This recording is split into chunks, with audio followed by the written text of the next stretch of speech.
Vous êtes sur la chaîne du développement. Bonsoir et bienvenue dans ce journal. L'hydrogène vert produit par électrolyse de l'eau à partir d'électricité renouvelable représente un des leviers d'avenir pour accélérer la transition vers la neutralité carbone. On s'intéresse à cette source d'énergie ce 22 octobre, Journée mondiale de l'énergie. Dans la lutte contre les changements climatiques, les infrastructures vertes apparaissent essentielles. Elles permettent de préserver la santé publique et de créer une économie axée sur la croissance écologique. Le sel alimentaire ou sel de cuisine, il se présente sous différentes formes, indispensable pour la santé certes, mais sa production est très difficile. Pour le respect de l'environnement, les producteurs optent de plus en plus pour une production écologique. Ce 22 octobre est dédié au secteur de l'énergie. 1,5 milliard d'habitants de la planète sur les 7 milliards qui la peuplent sont encore privés d'électricité. Ces chiffres posent un réel défi de coordination des actions entre pays avancés et pays en voie de développement. La Journée mondiale de l'énergie rappelle un des enjeux majeurs de demain qui est de pouvoir offrir l'énergie au plus grand nombre d'habitants du globe. Il est difficile aujourd'hui de parler du secteur de l'énergie sans aborder la question cruciale de l'écologie et du développement durable.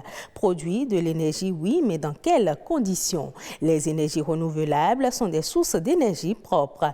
Elles ne polluent pas et n'ont aucun impact sur l'environnement. C'est le cas de l'hydrogène vert produit principalement par électrolyse de l'eau à partir d'électricité renouvelable. Il représente un des leviers d'avenir pour accélérer la transition vers la neutralité carbone. Reportage.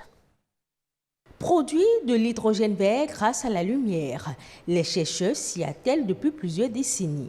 Cette technologie, produite de façon industrielle autrefois, permet aujourd'hui de transformer l'énergie issue du soleil en un carburant inodore, incolore, ne rejetant aucun polluant dans l'atmosphère.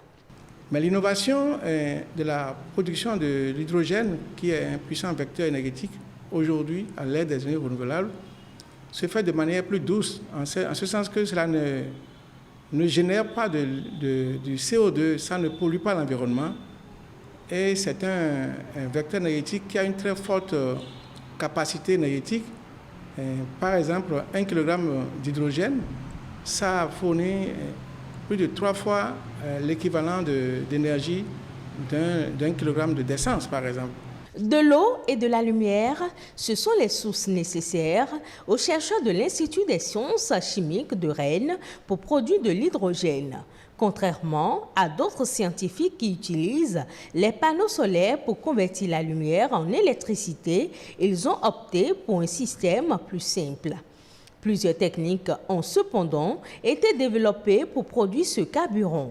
D'après les chercheurs, les matériaux utilisés pour l'instant sont trop coûteux pour rendre la technique viable. L'enjeu est donc d'obtenir un rendement important avec des matériaux à bas prix. Les recherches se poursuivent dans les pays développés. Certains donnent l'horizon 2025, d'autres donnent l'horizon 2028 pour qu'on puisse renverser la tendance, c'est-à-dire que on produit l'hydrogène avec les panneaux solaires ou les éoliennes de façon à un prix de revient tellement bas que lorsque nous alimentons les voitures, les camions, les bus et les avions, on puisse être confortable sur le plan de la viabilité financière et puis la viabilité environnementale. Tout comme l'Allemagne, la Chine, le Japon, la Corée du Sud ou encore la France, de nombreux pays investissent massivement dans l'hydrogène vert afin d'accélérer leur transition énergétique et réduire la pollution liée au transport. Les analystes affirment que l'hydrogène vert va constituer 25% de la demande énergétique mondiale en 2050. En Afrique, le Maroc fait partie des pays à fort potentiel pour la production de l'hydrogène vert.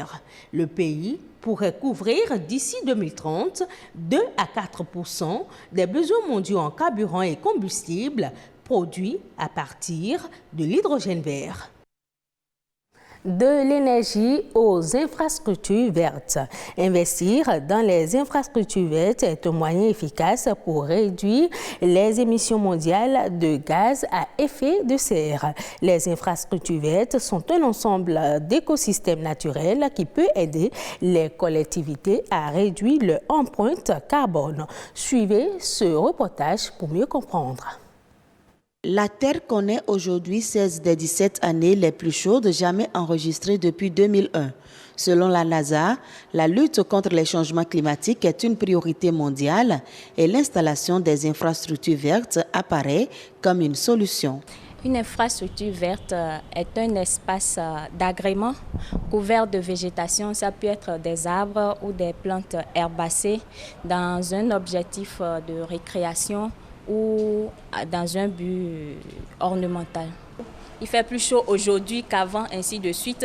Si nous voulons changer cette donne-là, l'une des meilleures manières, c'est de planter des arbres. Parce que non seulement ça va embellir les milieux dans lesquels ces arbres sont plantés, mais aussi ça va favoriser la production d'oxygène, ça va donner de l'ombrage et par tous ces moyens-là, ça peut aider à baisser la température, on a dit dans une fourchette de 1 à 5 degrés. Donc, si on veut lutter vraiment contre le réchauffement climatique, planter des arbres est une bonne solution. À en croire certaines études, l'infrastructure verte peut offrir plusieurs avantages sur le même territoire. Malheureusement, il en existe peu au Bénin. Selon l'OMS, normalement, on doit avoir 10 mètres carrés des espaces verts polygonaux, oui, par habitant, mais les recherches de thèse que j'ai faites ont montré que pour les 5 villes parcourues, Ouidah, Porto-Novo, Cotonou, Calavi et Sémékbodji, c'est Ouidah qui est la ville la plus riche. Et là, les populations ne disposent que de 0,27 mètres carrés par personne. Donc, si on compare ça à la norme, c'est que le Bénin est très en arrière. En effet, plusieurs raisons expliquent ce manque d'intérêt pour les infrastructures vertes. C'est des infrastructures qui nécessitent des investissements en termes de coûts pour les mettre en place et également pour les entretenir. Il y a également cet aspect de manque d'éducation à la protection de l'environnement, c'est-à-dire éducation à l'éco-citoyenneté qui fait qu'on ne perçoit pas l'importance déjà de ces espaces-là et ensuite on ne sait pas comment les entretenir. La solution réside alors dans l'adoption de programmes et projets de financement allant dans le sens de la préservation de la nature. Il y a différentes politiques ou différentes méthodes qui sont mises en place pour promouvoir les infrastructures vertes. Ça va de ce qui est prévu à l'échelle du gouvernement à ce qui est prévu à l'échelle décentralisée dans les communes à travers les schémas directeurs d'aménagement des communes qui prévoient déjà que la commune s'investisse dans la mise en place des espaces verts, des infrastructures vertes. Et donc, c'est un travail vraiment à l'échelle nationale et également déconcentré, mais aussi qui doit être vu du point de vue micro, c'est-à-dire la famille. Donc, il faut qu'ils sachent que les infrastructures vertes sont autant importantes que les infrastructures grises et que les populations en ont vraiment besoin pour leur épanouissement et leur bien-être. Investir dans les infrastructures vertes revient à atténuer les émissions de gaz à effet de serre et inciter les populations à trouver ensemble des stratégies communes de lutte contre les changements climatiques. Le sel est un nutriment utile qui permet de faire ressortir les saveurs d'un plat. Il est utilisé pour assaisonner et conserver les aliments, indispensable pour la santé mais très difficile à produire.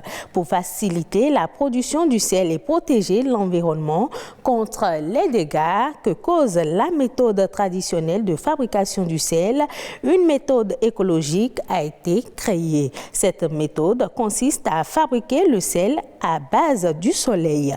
Flavien Devonou, environnementaliste, nous parle des avantages de cette méthode modernisée. Par le passé, les femmes de Djegbadji, dans la commune de Ouidah, produisent du sel à partir du sol salé, et utilisent les bois, n'est-ce pas, donc détruisent la végétation et font chauffer ce sol-là avec l'eau salée pour pouvoir récupérer le sel au bout de 3 heures, 4 heures de chauffage. C'est une activité qui a beaucoup d'impact sur l'environnement et sur la santé de ces femmes-là. Mais aujourd'hui, force est de constater qu'il y a une nouvelle méthode de préparation du sel qui utilise l'eau de mer que l'on fait sécher au soleil au bout de 4-5 jours pour pouvoir récolter du sel. Alors c'est une méthode écologique parce qu'elle protège l'environnement, elle ne déboise pas et elle ne détruit pas le sol et elle ne porte pas atteinte à la qualité de ces femmes qui s'adonnent à cette activité-là. Avec la méthode traditionnelle que nous connaissons, il y a la destruction de l'environnement, alors qu'avec la méthode nouvelle, le moteur de fabrication de ce sel, c'est le soleil. Donc il suffit seulement qu'on ait de l'eau de mer à porter, il suffit qu'il fasse soleil et la production de sel a lieu. L'avantage de cette fabrication de sel, c'est qu'on n'est pas tenu de rester nécessairement sur la côte pour fabriquer. N'importe où on est et il y a du soleil, on peut faire le sel. Donc c'est une activité à long terme qui, lorsqu'elle est bien cadrée, pourra utiliser beaucoup de jeunes, pourra utiliser beaucoup de chômeurs. Est-ce que vous voyez? Parce que quel que soit Alpha, nous avons besoin du sel pour notre alimentation. Et cette expérience pilote a lieu actuellement dans la commune de Semekodji, où des femmes s'adonnent à cette activité. Je crois qu'elles ne regrettent pas parce qu'elles gagnent leur vie en faisant cette activité-là. Et c'est l'occasion pour dire de les encourager, de leur doter des moyens qu'il faut pour pouvoir continuer la production de ce sel. Suivons à présent la Nation en bref, un condensé des faits ayant marqué l'actualité nationale ces dernières 48 heures au Bénin. La Nation en bref porte la signature de Amandine Agnambossou.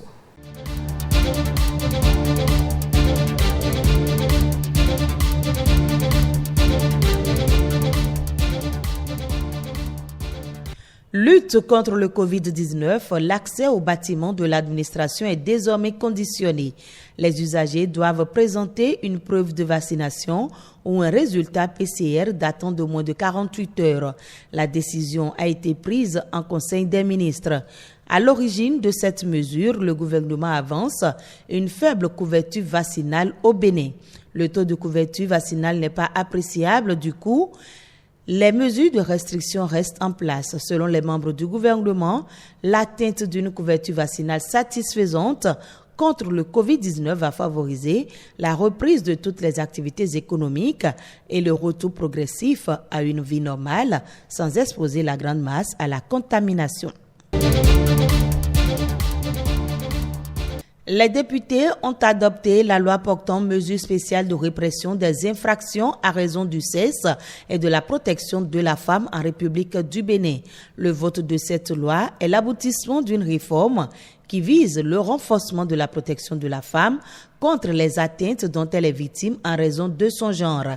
La loi propose des nouveautés en matière de répression des dites infractions. Il y a aussi l'introduction de nouvelles circonstances aggravantes telles que l'existence du lien de parenté ou de subordination, la déficience mentale ou physique de la victime, une relation d'enseignant ou de formateur apprenant entre l'auteur et la victime. L'attribution de la répression de ces infractions à la criette est l'une des innovations. Fini les avortements non sécurisés au Bénin. Les députés ont accordé ce droit aux femmes par une loi qui en assouplit les conditions. Désormais, à la demande de la femme enceinte, l'interruption volontaire de grossesse peut être autorisée lorsque la grossesse est susceptible d'aggraver ou d'occasionner une situation de détresse matérielle, éducationnelle, professionnelle ou morale incompatible avec l'intérêt de la femme et ou de l'enfant à naître. Mais après 12 semaines de grossesse, l'avortement n'est plus autorisé. Programme d'assainissement pluvial de la ville de Cotonou, le contrat des travaux financés par l'Agence française de développement est signé. Le programme d'assainissement pluvial de Cotonou est une initiative du gouvernement en réponse aux problèmes récurrents de l'inondation dans la ville. Le projet va contribuer à la réduction de la pauvreté par l'amélioration des conditions de vie des populations. Les travaux d'un montant de plus de 23 milliards de francs CFA prennent en compte le 9e et le 13e arrondissement de Cotonou.